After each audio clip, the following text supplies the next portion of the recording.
There we go. We were waiting for the red light, Jenny. We're live. We were. Brace yourselves, buckle yourselves in, grab a seat, and welcome, as always, Tuesday night, 7 o'clock, to this week's episode of the Lincoln Property and Mortgage Show with myself, Michael Hollenby. You'll see my little title under my name has changed this week. I'll tell you a little bit more about that. And also with Jenny from Your Mortgage Hub as well. We've got a great show lined up today.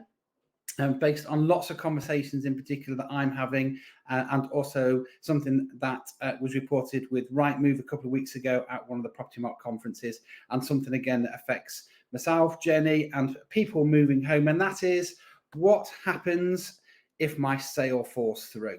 So we're going to dive into that today. So if you're watching, please make sure you watch to the end, and we've got some what we think are going to be some really helpful tips for you to see you through that process and get you back on the move again. So before we do any of that, let's roll the credits and start off in this week's show.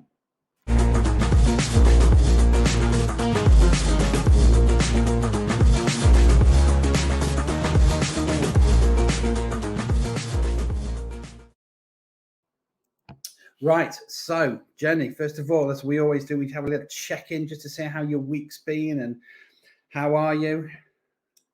Yeah, no, I'm good. To be fair, Easter bank holiday was good, though. I think everyone and his mate went and bought a house over the weekend. I'm sure you you felt that as well, or they decided to buy a house. So as always, I am completely inundated with new inquiries, which is nice. It's good. It's good to see that the market is moving, people are buying, and it's all going in the right direction, shall we say. What about yourself, Mike? How was your It's one of weekend? those, people sort of talk a lot about, don't they, about, it's bank holiday weekend. Not in our world, is it, Jenny? It has. It's been a very busy weekend. Lots going on. But the housing market still continues to go from strength to strength. And on that front end, it is all positive news. It's something that we were sort of forecasting back in the episodes way back in sort of November and December of last year. All of that seems to have come, to fruition. But what we're finding now is, obviously, we've talked a lot about how to present your home to sale, how to do viewings, how to negotiate a sale, how to get your mortgage ready, how to look at solicitors. Excuse me. We've talked about all those steps involved.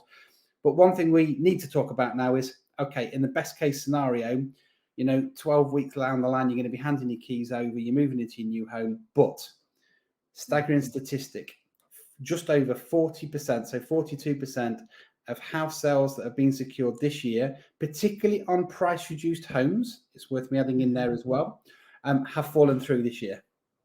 That's an alarming statistic. Probably the average statistically, you would normally say about 20% of house sales will fall through. And there's a statistic that throughout a 12-month period, you're never going to escape from that sort of data figure. So we always know if you're going to sell 10 houses, on average, 2 are going to fall through. But to see that double within a 3-month period is quite alarming. And I touched on this last week, where we were talking about how new priced properties are influencing sales. But what we are seeing is sometimes the people who have then gone on and bought those properties have probably pushed themselves a little bit up to that maximum with that price coming down. So we found that has had an influence into the local market. And this is from region to region. Obviously, areas are very, very different across the country. This is affecting particularly the South market. And what we always find is, the Lincoln market is usually several months behind that, but there is always sort of a ripple effect. But we are seeing it in Lincoln at the moment. As I'm driving around a lot at the moment, I'm seeing boards that have been up with sold on them, back to for sale.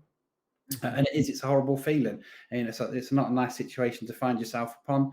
So we thought it was an important subject to talk about. So before we get into what we can do to help, Jenny, are you starting to see, on the mortgage side of things? I know you're talking that you're very busy on the front end side, but are you starting to see renegotiations and sales again also being affected with you now? Yeah, absolutely. Like you say, Mike, I think we have seen more and more people that this is happening to. And it's people's worst fear. They go through this whole roller coaster ride of emotions when you buy a home, regardless whether it's your first, your forever home, or even a buy to let, that you fear it may fall out, that something that's going to happen along the chain. And I think I don't know about you, Mike, I'm seeing chains getting longer and longer and longer. You know, before historically, I'd say there's maybe 3, 4 in a chain, and at the moment we're seeing sort of 6, 7, 8, and that's a huge chain to try and keep running all the way through. And you only need one person in that whole chain to fall out for whatever reason, and it can have on a massive impact all the way down the chain. I guess there's some people that will break the chain, which I'm sure we'll talk about in a little bit later on. And very rarely does it mean the end of it. It just means everyone needs to up their game, I guess, it doesn't have to be so doom and gloom if the chain does collapse. Definitely. So as we're going to talk through some of these topics tonight, again, it's always quite an emotive subject to talk about, but we want to give some really helpful advice to people. We'd like you to get involved. If you've got any questions or you want to share your experiences, please make sure you comment and put your name in the comments as well. We've had some really good interaction, particularly over the last 2 or 3 weeks. We've got lots of people watching as well this evening. And again, if we come across a comment or a bit of advice that you think is good advice, please make sure you hit the like button for us. Again, it always helps us, again, just as we're sort of sharing this news out as well. So anywhere along the line tonight, if there's some involvement from yourselves, please feel free to do so. So we're going to start off with what happens as soon as you get that dreaded phone call from your estate agent to say that the sale has fallen through. And the first thing is always not to panic. Okay. What I always say here is knowledge is going to help you decide how you're going to move things forward. Now, the reason why I say don't panic is sometimes an estate agent, and I've sat in offices where it's happened, and I've sat with vendors when they've had phone calls when an agent has rang them. It's just needed to let you know the sale's fallen through, etc., etc. But don't worry, we're just going to put the house straight back on the market, and we'll put you back as as available on Rightmove and on the portals. But there are so many unanswered questions with that conversation that all you're going to do is you're going to do everything and worry. Okay, so the first thing that I've put down is it is not to panic. It's not the end of the world. However, we do need to try and find out exactly why and what's happened. Okay, so there's lots of questions that you'll now need to start asking your estate agent or your solicitor, because sometimes it's the solicitor will let you know. So in no particular order, I'm going to fire through a few of these. And again, Jenny, feel free to sort of interact or talk about your experience. But the first thing, as I say, is to talk to your agent or your solicitor or the person bringing you that news and find out what's happened. And the key thing is don't get fobbed off. Don't feel as if you just have to accept the decision and that's it. There's nothing more that people can do. If you feel that the agent or the solicitor's done everything in their power to keep the sale together and keep the chain progressed, then that's another scenario.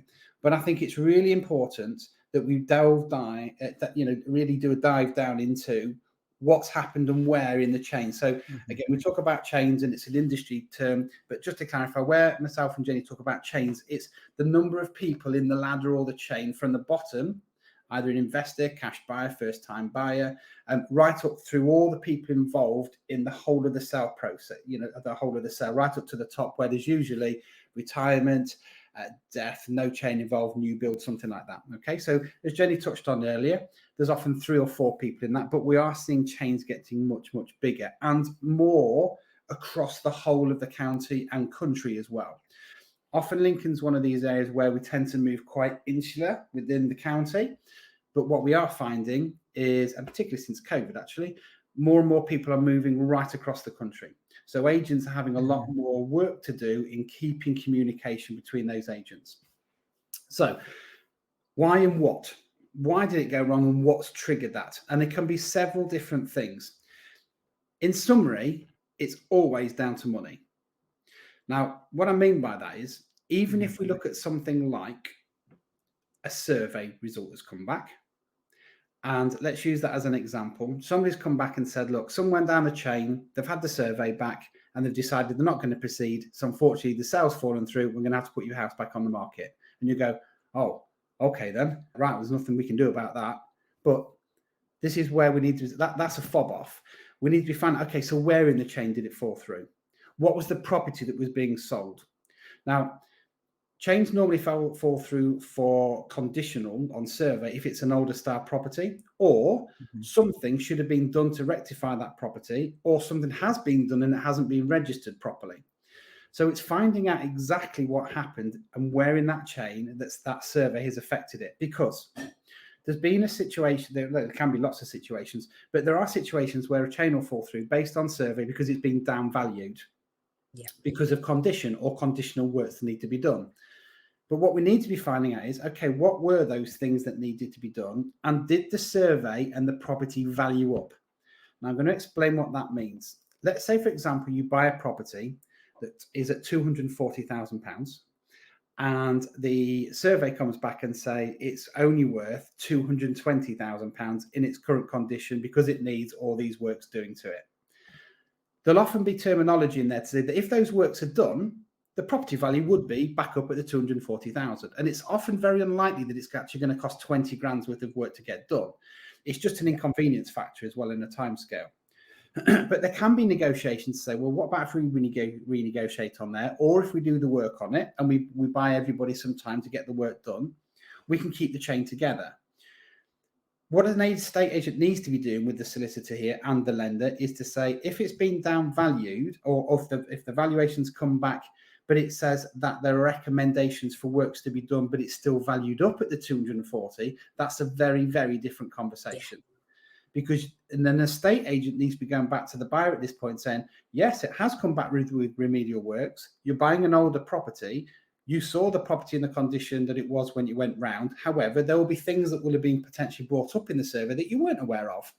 But the point is the market value of that property has still valued up at the 240,000. So it's still worth what you're paying for it. Okay. Sometimes the knee-jerk reactions is that a buyer will think, oh, well, it needs all this work doing on it, so they're going to back out. But the intention was you were happy to have paid that price, and the market value and the surveyors still value it up. So in that situation, I would always say that it's the agent's responsibility to try and keep that negotiation going to say, look, you may have found out some things about the condition of the property that you weren't aware of, but you're buying a style of property that will need ongoing maintenance, but the property is valued up. That's one way that you can have a look at keeping a chain together when you've got surveys back, is to find out, was it downvalued? Was it downvalued, but with recommendation works to bring it back up to market value? Or did it give recommendations of work, but it's still valued up at the market price it's being sold at? Okay.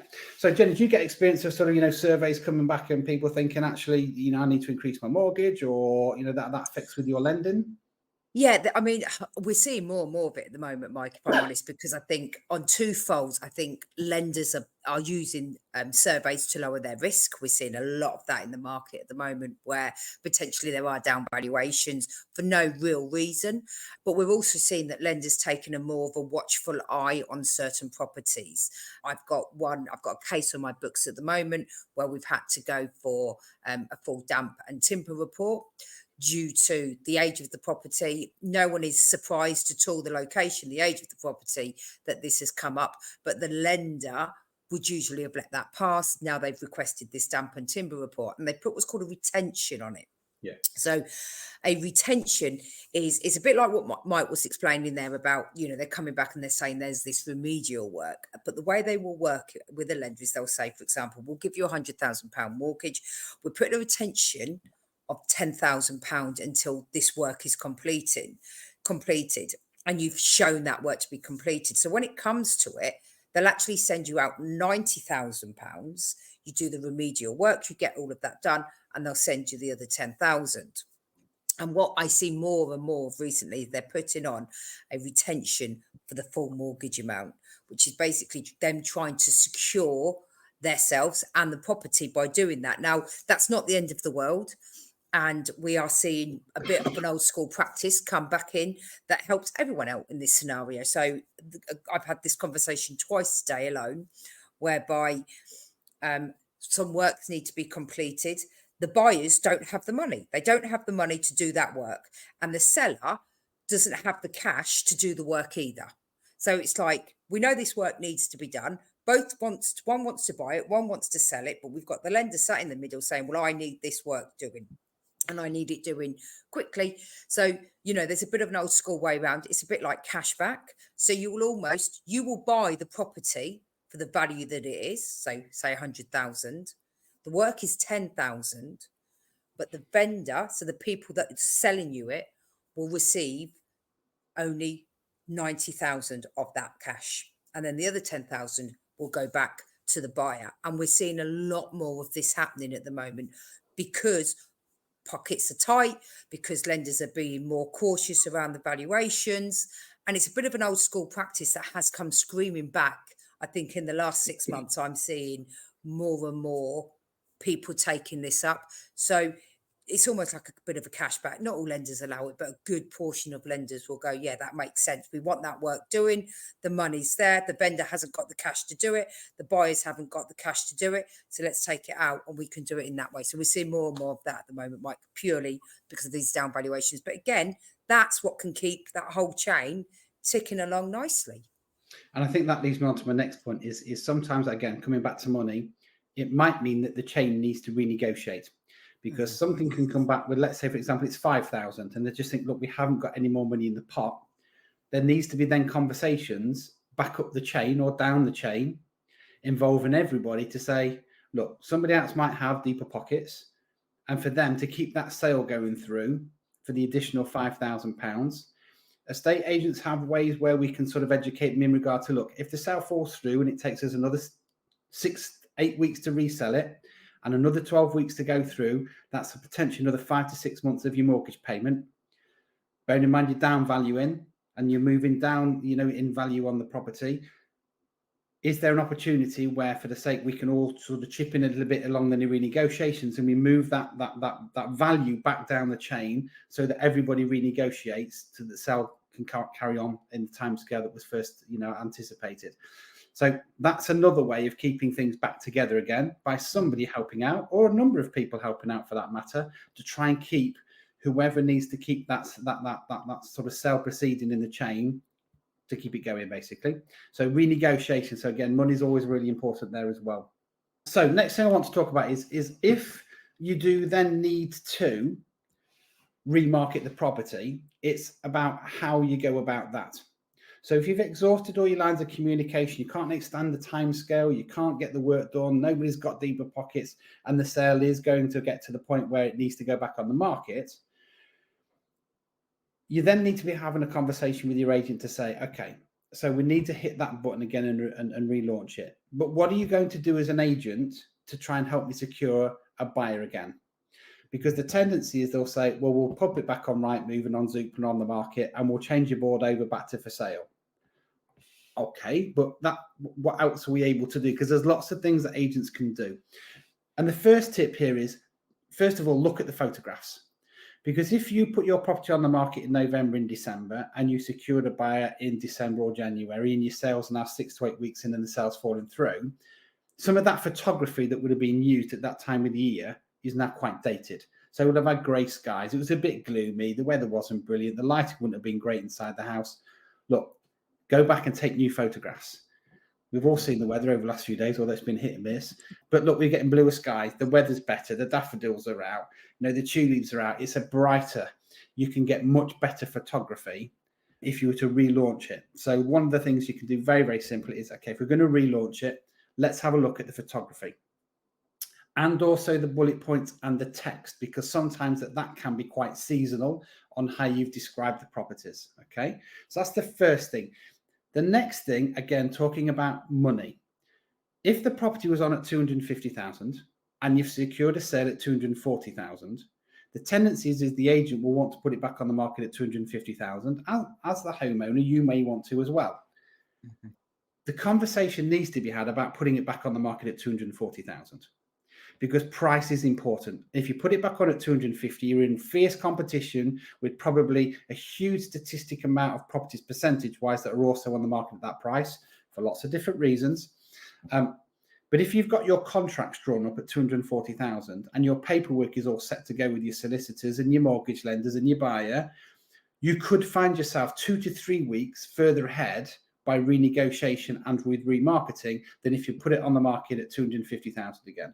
Now, I'm not saying you have to do that, but I'm saying it's another conversation to be had to say, actually, Mr. Agent, if I put the property back on the market at what I sold it for last time, how much more confident are you at being able to find me another buyer at that price? I don't want to have to renegotiate off it, but I'm happy to stick it at that price. But you need to be doing everything you can to try and get me that figure and get things back on at that price again. Okay. So that's what the other thing that I'd be talking to them about, is trying to relaunch it with a fresh approach and also include social media. And again, you know that this is a big topic of mine, is sometimes just being upfront with people and saying, look, due for unforeseen circumstances that we didn't anticipate, this property's had to come back on the market. We've got a full chain above, or we've got a full chain below, or somewhere in the gap. We just need to fill that next piece in the jigsaw puzzle. So if you missed out on this property when it was first sold, this is your opportunity to come back in and have a look and renegotiate with us.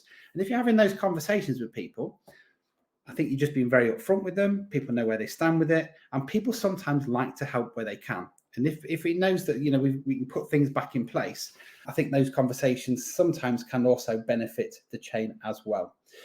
And I think just on that, Mike, as well, it's most people are going to receive some form of grace period, because no one just wants to walk away and go, all right, well, you've lost that sale, I'm walking away now. You know, there's many times that people say, look, get it back on the market. I'll give you 2 weeks, see where we're at. So the fact that you might have to wait 2 weeks or whatever to try and sell that, and you've only got that period, they're actually going to save it, because like you say, all the memo of sale, the contracts, everything is all set up ready for that. So you know, very few people, most people are going to do everything they possibly can to save that sale, and there will always be that grace period, I think, that you will get to be able to secure it.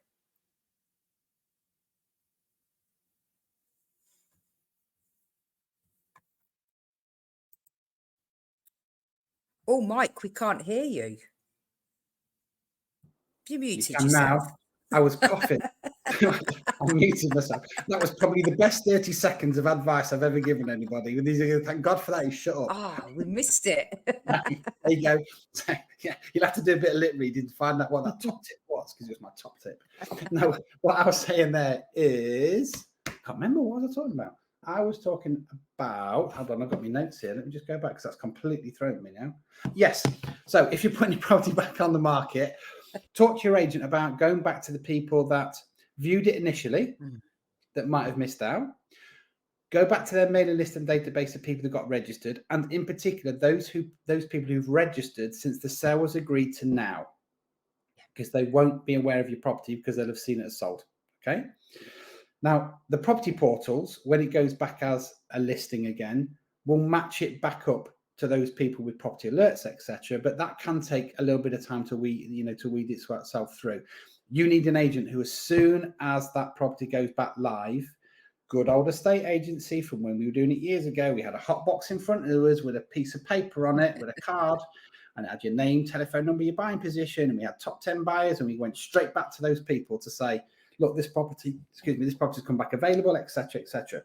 Good old-fashioned estate agency won't rely on just a bit of software in an office just matching it back up, or portals matching it back up. They're hot on the phones, okay? So have those conversations with their agents and say, okay, who else have you got registered with? You give me some names of people that you're committing to try and get you around the property again, okay? Because ultimately it's a sales environment. That's what the agent should be doing. They're not just relying on just being on boards, brochures, adverts, internet, okay? That's what good estate agency is all about.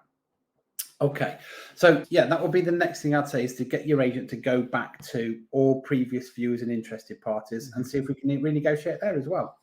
In regard to the full launch, the next thing again is making sure again your board is changed over, and then even look at local Facebook groups and social media groups, because you know we've talked about it being relied on Rightmove and Zoopla, etc. But there are lots of local community Facebook pages. And the reason why I recommend that agents get involved in these is the likelihood is there is somebody in your location that lives there, that they will know somebody, friends and family, that will probably also consider moving into the same location because their kids all go to the same school, or you know, they're coming around and seeing you at weekends, etc., etc. So getting involved in these local community Facebook pages and things, I think, is a really good idea to try, particularly when you've got the villages, and again, the community will try and help. And they will share that post, and they will comment on it, and they will tag friends on it that they might have of interest as well to it. So I think getting an agent who is into the community and into using social media and has a presence in these Facebook groups and Instagram posts, etc., is another really, really good way of getting you relaunched and back into the marketplace as fast as possible. Yeah, I think social media is just key. But I would say that from the very off, if you are looking to sell your home, regardless, get it into those local communities straight away, because you'll be surprised at how many people share. Even the comment of, you've got a beautiful home or something like that can really boost that and get your home out there. But I think, when maybe time is of the essence, we need to do whatever we can to push that home out for you. Yeah, so I'm hoping that sort of helps somebody, or again, just have it at the back of your mind in the future, or, the chances are you're going to know somebody that has this situation that's going to happen to them, because say statistically it's nearly half at the moment. Now, I'm sure that that's not going to last long. We've just seen a flurry of properties, lots of buyers back into the marketplace, a tightening up of the mortgage products. Surveyors being very, very careful in regards to valuing up properties and giving best advice to their client, which is often the lender and the bank. So look, we're going through a very big transitional period at the moment. Normally it only lasts sort of 3 to 6 months, and then things all settle down again. But say if that sort of prompted any questions, do feel free to reach out to me or to Jenny. Our email addresses have been scrolling along the bottom of the page as we've gone throughout this evening. Again, if I can offer anybody any help outside of obviously the show tonight, again, please make sure you reach out to me. Normal telephone number 07359 279 705. More than happy to help anybody, be it whether you're on the market with another agent or somebody is. The advice, and one of the reasons why we set this show up, is that we can just help our community in Lincoln as well. Anything else you want to add there at all then, Jenny? Do you know what? Just going back to this, on the flip side, so if maybe you've had your mortgage offer, the chain has collapsed, you've lost the property that you're looking to buy, actually being able to, when you're having to research for a new home because, it can't be saved, having a mortgage offer at that point can really help you get a good deal, because you are now certain, they know that you can secure a mortgage. So don't be afraid if you are in that situation, even if it's that your house has fell through or whatever. When you go back to the market, at the end of the day, you've got your mortgage offer. It's a case of usually changing the address, another valuation to be done, so you can be really quick through that process. And it usually means you've had the first part of your solicitors all done, your bankruptcy searches and all of that is done. So you're ahead of the game. So actually it could mean you might be able to secure a better deal moving forward if you are in that situation. But I think the key, like you said at the very beginning, Mike, is not to panic. Speak to the estate agent, the solicitor, your mortgage broker. If everyone's willing to play ball, there's usually a solution. It's only when one person dig their heels in that's when the chain really collapses. Most people will do anything they can to push this through for you. Yeah, it's human nature, isn't it? When it comes down to something like this, everybody wants to make it happen. So I think the main thing is communication and making sure that everybody's all on the same page and trying to come up with solutions. And just by asking for help, you'll be amazed sometimes how willing people are to do that for you. Okay, yeah. But as I say, it's not the end of the world. Me and Jenny, although it's a bit of a blasé comment, we often have the phrases, you walk down the path you're supposed to be on, and you'll look back in however many weeks, months, and sometimes these things can happen for a reason. And I know that sounds quite flippant, but there's hundreds and hundreds of people I've moved into homes over the years that they've gone through a similar process or situation, and I've seen, met them, many years or months later, or gone back and resold another property for them, and they've had many years happy in that property. So it's not the end of the world, but it's horrible when it happens. Many sleepless nights and worries. But I think, as I say, talk to people, get help, ask for help, and then have a plan and a strategy to relaunch it to try and find another suitable buyer or get the chain back in, back together again somewhere up or down that chain. Absolutely. Excellent. So, Jenny, if you don't mind, I'm just going to mention, obviously, at the beginning of the show, I mentioned that just under my name there, it's moved away from the Hollenby Mackay Bespoke. So just a very quick headline on here. Adam Mackay, who I was partnered up with, joined with the EXP business model back earlier in the year. And I've also joined up with EXP as well.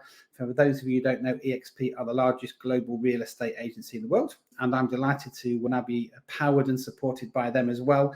On a day-to-day side of things, not a huge amount of changes. It's me. I'm independent. It's now my business. But they are also now able to support me with the marketing on Rightmove, Zoopla, the marketing, the CRMs, the prospecting, all those sorts of things. But on a day-to-day side of things, it's me as a bespoke agent looking after you to give you the right outcome that you want from the sale of your house and to give you advice whether you're buying and selling as well. So just want to make that quite clear with everybody. And again, just also want to thank everybody who's given me all the support so far, family, friends, colleagues, yourself, Jenny, and also all the homeowners that have moved over from the previous business over to me with EXP. But again, I'm here to help if any way I can. Perfect. Look at that. What an ending, eh? A new company built and branded. That's it. Yeah, in a matter of weeks. As it felt like months, though. Yeah, it does. Yeah, it does. So it's been an interesting few weeks or so, but yeah, delighted now that we're under that banner. So no doubt you'll start to see the boards all changing over. The Facebook page will all change over. The social media things, these things do take some time to do. But we're having some really positive feedback from all the clients that I'm working with, and also the new clients I'm bringing on. We've listed some fantastic new homes coming to the market as well, which is all on my social media as well. At which point, make sure you're following me and Jenny on all our social medias, like all our comments. And Jenny, I have started getting round to building the YouTube channel. Well done. I know. I was up there. I messaged you the other day and I said, right, I've started to build up, but I couldn't put any more on it because I put my maximum amount of YouTube videos and viewing times on there in a 24-hour period. So I got kicked off it. So that's another job for this week. So if you have missed, if you have enjoyed the shows and you've missed any from the past, again, head over to my YouTube channel at the moment, Michael Hollenby Estate Agent. But we will be building out a bespoke channel with all of the episodes on as well. But that's a great catalogue for you to go back. There's a playlist in there, so you don't have to look at all the other bits and pieces. You can head straight over there and jump into the previous shows as well. Right, well, my phones are pinging away. I'm getting some messages in off tonight's show. Thank you very much indeed for that. Great to have you on board. I've done a lot of the talking tonight, hence the water. I'm going to shut up. But again, thanks for your involvement as well, Jenny. And say if we can help you with anything at all, come back and let us know. But unless we hear from you, we will speak to you all again, same time, same place, next week, Tuesday, 7 o'clock for the Lincoln Property and Mortgage Show.